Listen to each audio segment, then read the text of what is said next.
Right, in some other news from the national capital, fake pathology and radiology tests were conducted in Delhi's Mohalla clinics. Now, these are the reports that are coming in right now. Lakhs of tests were reportedly conducted on ghost patients to help private labs. Now, ghost patients are patients that are on record, but they don't actually exist. Now, the LG has ordered a CBI inquiry into the same, and this comes weeks after the vigilance report brought to light data that stated that 10% of medication in Delhi's government hospitals failed the quality tests.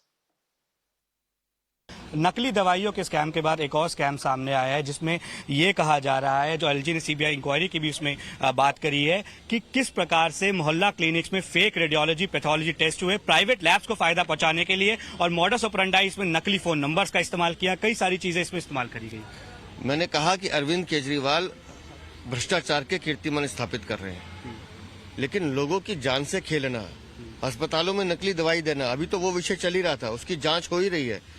अब ये नया मामला सामने आया है कि मोहल्ला clinic में पहले तो आपने टेस्ट प्राइवेट लैब को दिए, फिर वो टेस्ट भी नकली, आदमी भी नकली, नंबर भी नकली, लेकिन रिपोर्ट वहां से मंगवा ली, उसके बदले में कैशबैक आपने वापस ले लिया। सैकड़ों करोड़ों रुपए का घोटाला है, और ये घोटाला बिल्कुल साजिशन किया गया है, तैयार करके किया गया, एक व्यापार की तरह किया गया है। और अरविंद केजरीवाल इसको झुठला नहीं सकते, क्योंकि 2022 से ये विषय उनकी जानकारी में है।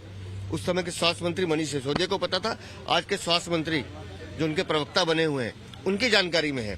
तो ये पूरी की पूरी मिलीभगत अरविंद केजरीवाल और उनके गैंग की है, जिन्होंने दिल्ली की जनता को लूटने का साधन बना दिया। सिर्फ मकसद क्या है? पैसा कमाना। तो अरविंद केजरीवाल भ्रष्टाचार में इतने अंधे हो चुके हैं कि दिल्ली के लोगों की जान से खेल रहे हैं। इतना पैसा अरविंद केजरीवाल कहाँ ले जाएंगे, मुझे समझ में नहीं आता। शर्म आनी चाहिए। आम आदमी पार्टी कह रही है कि हेल्थ सेक्रेटरी को टर्मिनेट करना चाहिए। अपने ऊपर जिम्मेदारी पिछले केस में भी नहीं ली थी, इस बार भी नहीं ले रहे। अरविंद केजरीवाल सारी दुनिया को सस्पेंड करेंगे, लेकिन खुद जिम्मेवारी नहीं लेंगे। लेकिन सबसे बड़े चोर अरविंद केजरीवाल खुद हैं।